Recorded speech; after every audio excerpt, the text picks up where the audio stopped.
El día de hoy vamos a platicar sobre ciertas preguntas que han tenido en nuestro auditorio sobre algunas enfermedades digestivas. El día de hoy está con nosotros la doctora Regina Gallardo. Ella también es especialista en cirugía general y gastrointestinal.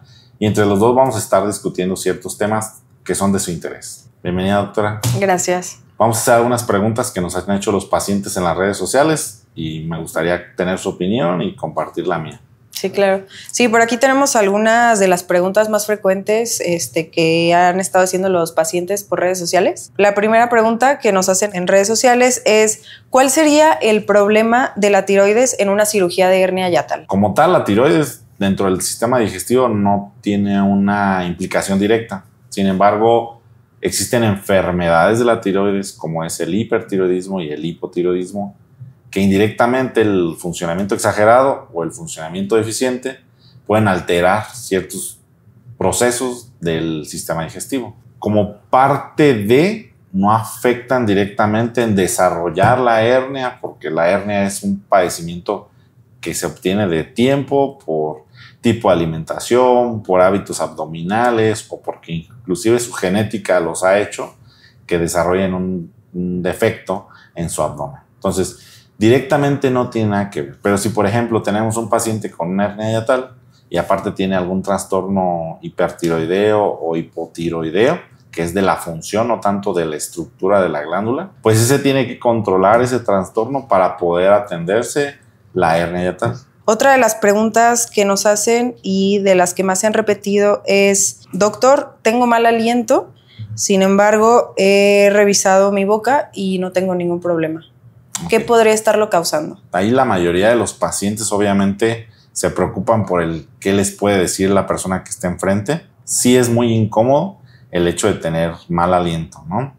El gran porcentaje de padecimientos que causan el mal aliento o la halitosis en el término médico sí son trastornos orales, que si bien dice el paciente que ya los atendió, pues otra gran mayoría de causas de una halitosis sí se deben en el tubo digestivo. La principal entidad que nos puede ocasionar una halitosis son las gastritis. Prácticamente todas las gastritis que causan hiperacidez generan este aliento cetónico, como un aliento hasta cierto punto de putrefacción, pero es realmente por la acidez que obtenemos dentro del abdomen o dentro del estómago. Existen otras causas por defectos anatómicos. Por ejemplo, hay pacientes que pueden llegar a tener divertículos en el esófago. Los divertículos pueden llegar a ser muy pequeños o muy grandes y ahí se puede quedar el alimento por semanas inclusive, y eso puede generar que tenga un mal aliento los pacientes. Entonces, es diverso. No puedo decirte que todo condiciona, o sea, que cualquier padecimiento digestivo puede ocasionar la halitosis, pero si ya se identificó, o más bien no se identificó mediante una exploración dental alguna causa, podemos irnos a hacer algún estudio de endoscopía digestiva o algo así para determinar qué tipo de padecimiento pueda tener que le esté ocasionando el mal aliento. Bueno, vamos con la siguiente pregunta que nos hacen, que es: ¿cuál es la cura de la acalasia? Primero hay que entender qué es la acalasia. Y la acalasia es un trastorno del sistema digestivo, específicamente del esfínter esofágico inferior. El esfínter esofágico inferior, existe un problema en el cual hay deficiencia en la relajación del esfínter esofágico inferior. Al existir una deficiencia en la relajación, posteriormente existe un aumento en la tonicidad del esfínter esofágico inferior. Es un padecimiento crónico y es lentamente progresivo. Primero, da dificultad de consumir o de tragar alimentos sólidos, hasta inclusive los líquidos pueden no pasar por el esfínter esofágico inferior. Realmente la cura para la acalasia es la cirugía. Le llamamos nosotros miotomía de Heller, con una funduplicatura anterior, para evitar un reflujo posterior a una miotomía. La miotomía es cortar las fibras circulares del esófago y parte del estómago para permitir que el músculo se abra y disminuya el tono para que permite que baje el alimento. Bueno, aquí otra pregunta que nos hacen es: doctor, ¿por qué las heces son negras y no color rojas en el sangrado? El color de la S lo da la ubicación donde está sangrando. Por ejemplo, si tenemos un paciente que tiene una úlcera gástrica que está sangrando, pues va a sangrar en el estómago. Y ese estómago todavía le falta, o a esa sangre todavía le falta pasar el intestino delgado, el intestino grueso, antes de ser evacuada. En estos sitios se va dando un proceso de absorción, de digestión, y van haciendo estos cambios en el color de las heces. El color o final de una sangre digerida es negro, muy similar a lo que llamamos nosotros coloquialmente morcilla, que es un alimento muy local, pero que al final de cuentas es el proceso de la cocción de la sangre. Es muy similar en el humano, es el proceso de la digestión de la sangre lo que da las evacuaciones negras. Cuando nosotros tenemos evacuaciones rojas, rutilantes, o que inclusive se ve un poquito marrón la evacuación, habla de un proceso semidigerido o un proceso al final de la evacuación. O sea, pueden ser hemorroides, pueden ser fístulas, fisuras, lo que ocasione ese sangrado. Pero sí es bien importante identificar el tipo de evacuaciones que tienen. También existen algunos alimentos que ocasionan que la popó se ponga negra sin ser sangrado, o algunos medicamentos que por lo general los pacientes tienden a automedicarse, como es el Melox, como son el Pepto-Bismol. Son medicamentos que generan esa coloración por la digestión de estos medicamentos. Se pueden asustar pacientes que tienen estos medicamentos, evacuar negro y pensar que están sangrando. Entonces es bien importante puntualizar. La evacuación negra, sí, en el 80% de los casos, es igual a un sangrado del estómago, pero tener en cuenta el paréntesis de los medicamentos. El fumarato ferroso, que se utiliza muy comúnmente para anemias, y estos otros dos medicamentos, Pepto-Bismol, Tums o Melox, pueden ocasionar cierto cambio en la coloración de las heces. Entonces, sí es bien importante diferenciar el origen por el cual está pasando esta evacuación. Hay un estudio que nos puede ayudar mucho para poder nosotros identificarlo, y la verdad es que no es ni muy caro, es muy fácil de solicitar, que es un examen de sangre oculta en heces. Ahí nosotros podemos determinar si efectivamente la evacuación negra que está dando el paciente es por sangre o realmente es medicamentos o alimentario. Otra pregunta que nos hacen por aquí es: doctor, tengo una hernia yatal, mucha tos con flema, vómitos y deficiencia respiratoria. ¿Sí son síntomas de la hernia? Repitiendo nuevamente, la hernia yatal depende del tamaño, ¿sí?, que puede estar acompañado con enfermedad por reflujo. O sea, al aperturarse el diafragma, permite que el ácido suba por el esófago. Este ácido que sube por el esófago puede ocasionar síntomas digestivos, pirosis o agruras, dolor abdominal, distensión abdominal, pero plenamente son síntomas digestivos. Un gran porcentaje de los pacientes con reflujo pueden ocasionar síntomas extradigestivos, como lo es otitis media, tos crónica y broncoaspiración de ácido gástrico. Entonces, la broncoaspiración del ácido gástrico ocasiona neumonitis química, y la neumonitis química ocasiona trastornos respiratorios. O sea, si ese es un paciente que, como él pregunta, ¿pudiera yo tener una hernia yatal si tengo tos crónica, si tengo agruras, si tengo dificultad respiratoria? Lo más probable es que sí. Obviamente hay que hacerle un estudio para determinar que no tenga ningún padecimiento de neumología o de vías aéreas superiores, para poder pasarlo a hacer un estudio endoscópico y poder obtener más información al respecto si el paciente tiene una hernia o no. Existe otro estudio que se puede hacer, porque la mayoría de los pacientes sienten muy invasivo de primera intención hacerse una endoscopía, que es hacerse un trago de bario. El trago de bario es un estudio mediante el cual el paciente toma un medio de contraste, pasa fluoroscopía, se le toman radiografías y obtenemos una imagen del interior de nuestro cuerpo. Con eso nosotros ya podemos tener una imagen sugestiva de si el paciente tiene una hernia o no. No es tan invasivo y la obtenemos en cuestión de minutos. para poder tener una valoración. Doctor, ¿qué tiempo después de comer suele dar ese cólico biliar? Hablando de cólico biliar, pues obviamente estamos hablando de patología de la vesícula biliar. Normalmente una vesícula biliar ya inflamada, que ya tiene muchas piedras en su interior, pues prácticamente nada más está esperando el estímulo para contraerse y para poder aventar la poca bilis que tiene hacia el torrente digestivo. La digestión tiene dos fases, la fase cefálica y la fase digestiva, que es ya cuando nosotros comemos el alimento. Cuando nosotros percibimos que vamos a comer, ya se empiezan a segregar hormonas en nuestro cuerpo, preparando el sistema digestivo para recibir el alimento.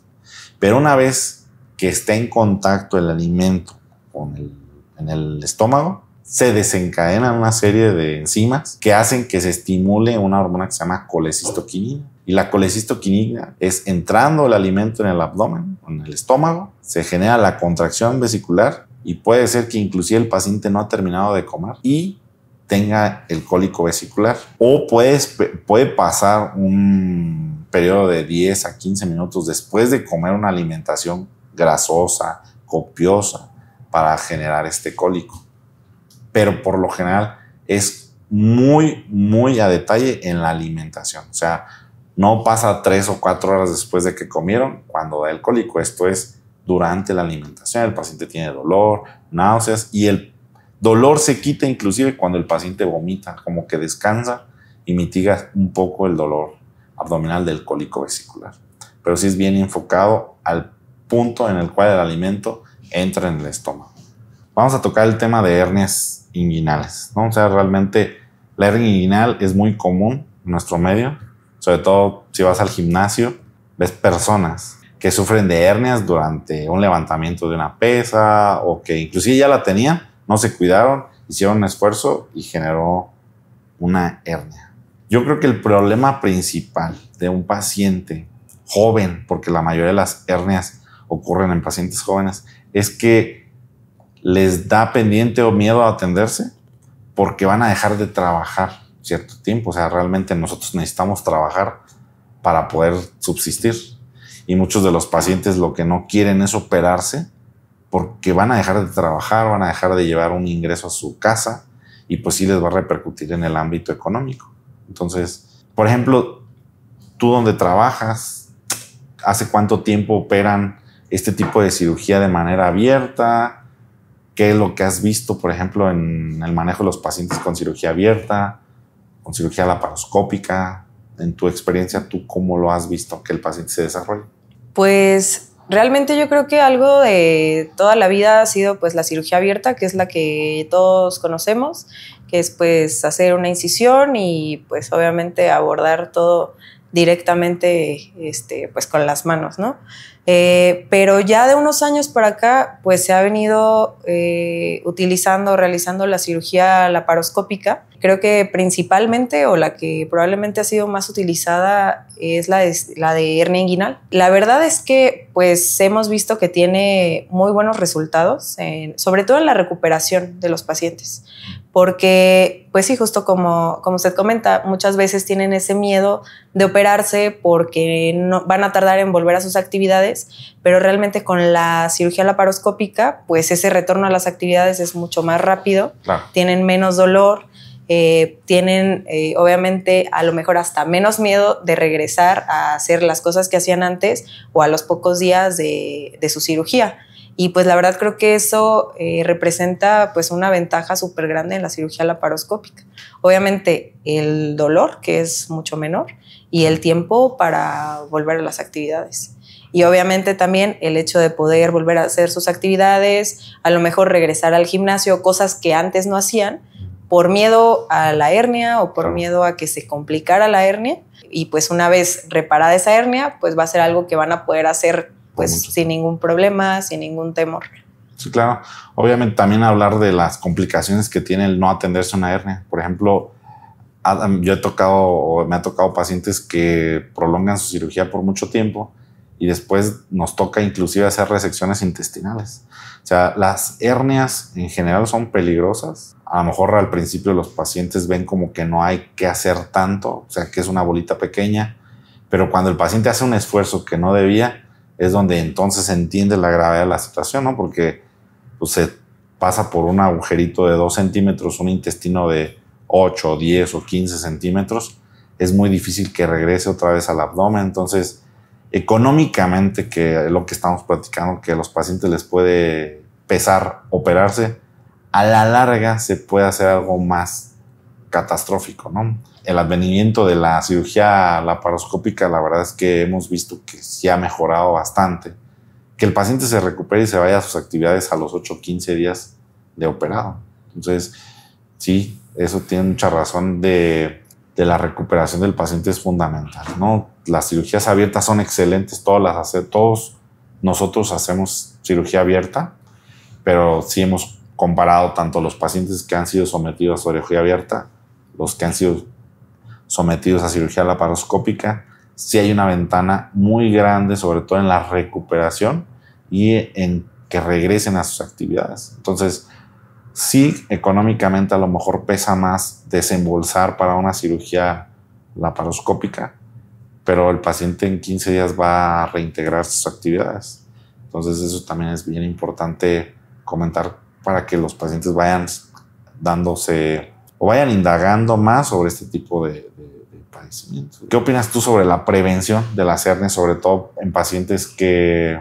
Estoy hablando de hernias en general, ahorita el enfoque fue a hernias inguinales, pero un paciente que se opera de lo que tú quieras, de cesárea, de vesícula, de una hernia umbilical que se operó previamente, ¿qué medidas debe de tener para evitar que presente una hernia incisional, que es una de las principales hernias que vemos comúnmente, ¿no? Pacientes que operó el ginecólogo, que la paciente, pues obviamente la mayoría son cesáreas y atienden al bebé y a lo mejor ya tienen otros 3 y los andan levantando.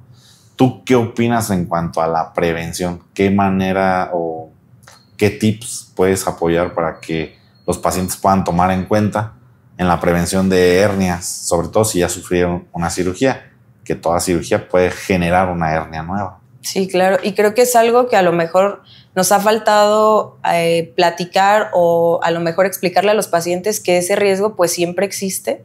En cualquier tipo de cirugía siempre va a estar el riesgo de que exista una hernia incisional pues en el sitio donde se le realizó la cirugía, y pues obviamente para esto va a ser necesario que el paciente tenga como bien consciente que tiene que evitar los esfuerzos físicos, agacharse, sobre todo los primeros días posquirúrgicos, y hacer mucho hincapié en eso, porque justo es lo que puede favorecer una muy buena recuperación y que jamás tenga una hernia, o puede justo favorecer que sí se le haga una hernia y pues obviamente que requiera un nuevo procedimiento.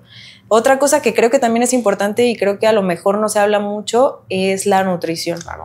Creo que un paciente pues bien nutrido, bien suplementado, va a tener una cicatrización pues mucho mejor, que ese también es un detalle. No, a lo mejor muchas veces le echan la culpa al cirujano que los operó de que se les haya hecho una hernia, pero no necesariamente fue una mala técnica, sino que a lo mejor el paciente no se cuidó, cargó cosas pesadas, estuvo agachando, regresó muy rápido a sus actividades, o es un paciente que no se alimenta bien o que le hace falta a lo mejor un poquito de suplementos o de alguna vitamina o cualquiera de estas situaciones, y creo que también nos falta un poquito de educación al respecto, y pues a lo mejor orientar bien a los pacientes sobre una dieta posquirúrgica adecuada para que pues su organismo pues trabaje con sus tejidos de la mejor manera y que tenga una adecuada cicatrización, un adecuado proceso de curación, y pues obviamente que no tenga ninguna complicación, que es el objetivo. Claro,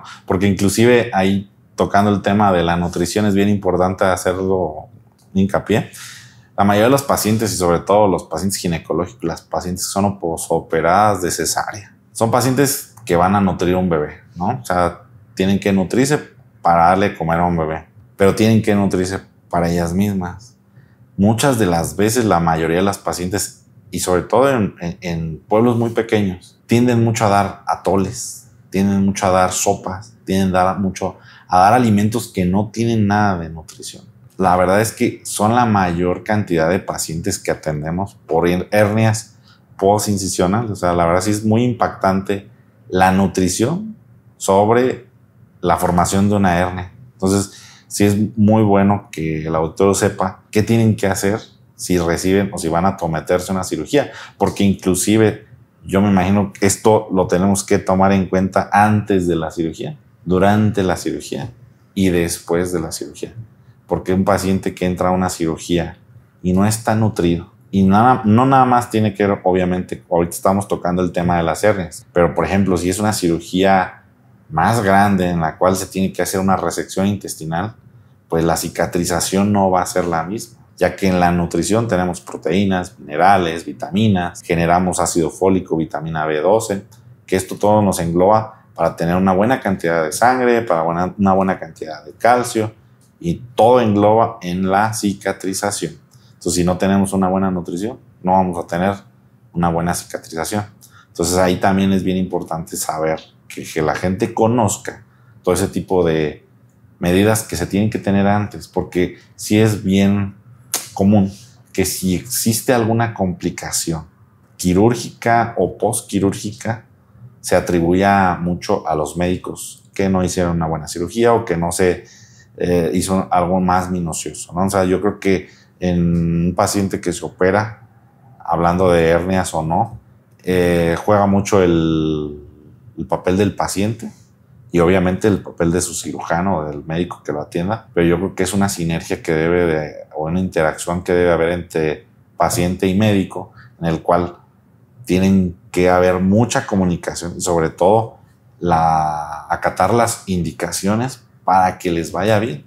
Yo siempre a la mayoría de los pacientes que opero les comento, ¿sabes qué? Esta es tu dieta y esta dieta la tienes que llevar por lo menos unos 15 días o inclusive un mes, pero no es porque uno los quiera castigar de que no coman mal, sino que los tenemos que nutrir, ¿no? Para que el paciente vaya bien, ¿no? Entonces, claro, es un fundamento la nutrición en cirugía. Claro, y creo que sí es algo que en lo que nos ha faltado hacer hincapié o que a veces pasamos por alto como médicos o como cirujanos, y creo que sí es algo que puede cambiar el rumbo de la recuperación del paciente. Y sí, justamente muchas veces también viene desde antes de una cirugía. A lo mejor eso mismo es lo que a nosotros nos hace decidir si un paciente en alguna cirugía se aborda de una manera o se aborda de otra.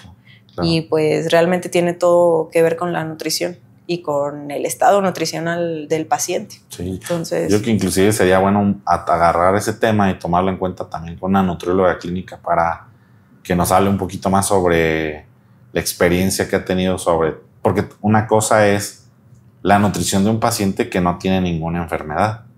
O sea, por ejemplo, el paciente sano, el paciente que se nutra deportista, pues obviamente tienen su nutrición, si no mal, bien, ¿no?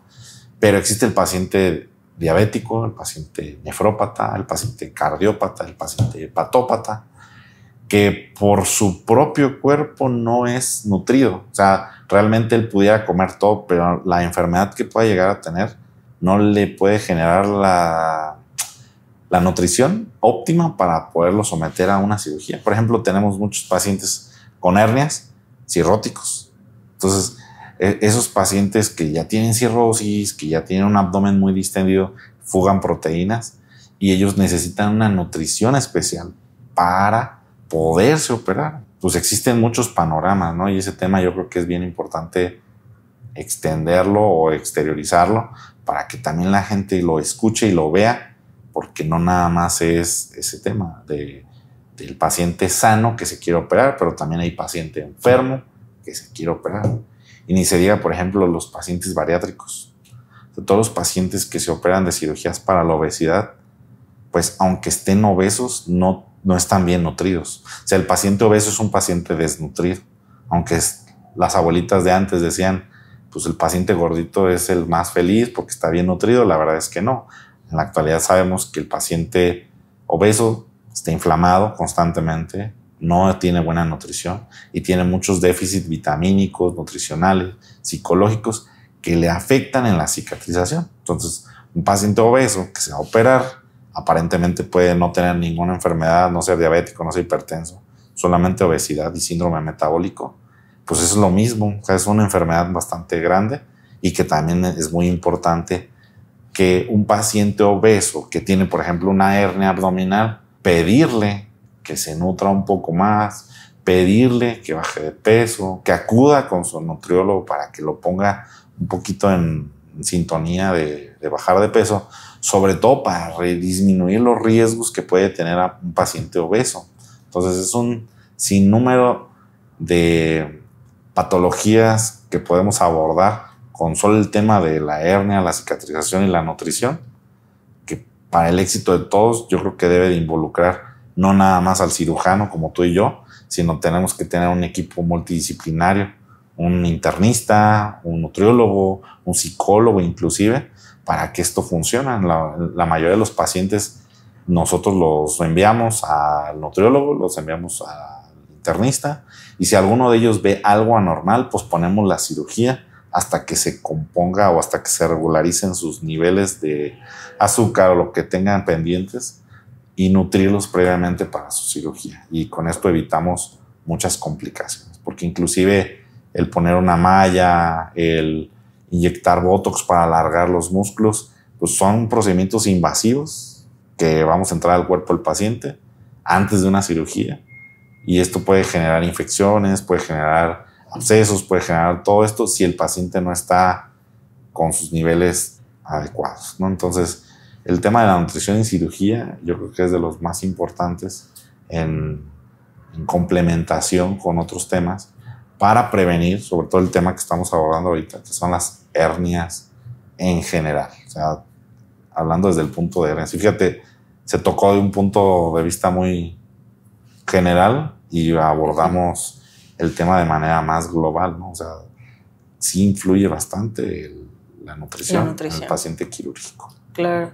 Y justo el objetivo es pues mejorar, así como usted comenta, el estado nutricional para evitar las complicaciones y asesorar al paciente después de la cirugía, pues también para que ese estado nutricional continúe durante y después, y pues prácticamente que no haya complicaciones, que no haya recidivas y pues que no se vuelva a desarrollar algo como esto. Sobre esto que platicábamos de las hernias inguinales, muchas veces está ahí la hernia y solamente pues el paciente sabe que está y está ahí existiendo, a lo mejor de repente causa alguna molestia, un dolorcito, de repente sale una bolita, de repente se regresa, pero es algo que muchas veces los pacientes dejan pasar o ignoran, claro. Pensando que a lo mejor no puede evolucionar a algo más, que no puede complicarse o solamente lo dejan pasar, pero también creo que es importante concientizar a los pacientes de que es mejor prevenir, claro. que esto se llegue a complicar, que llegue a ser una cirugía grande, que requiera una incisión grande en el abdomen, que se tenga que abrir, que se tenga que quitar un pedacito de intestino que se atoró en la hernia, a, pues obviamente tomar la decisión desde un inicio de operarse de la mejor manera posible, bajo las mejores condiciones posibles, y pues obviamente que esa cirugía sea pues una cirugía programada, una cirugía con rápida recuperación, que pueda regresar a sus actividades sin problema, a esperar a que ocurra alguna de estas complicaciones, y pues obviamente una cirugía de urgencia conlleva muchísimas más complicaciones y riesgos para el paciente.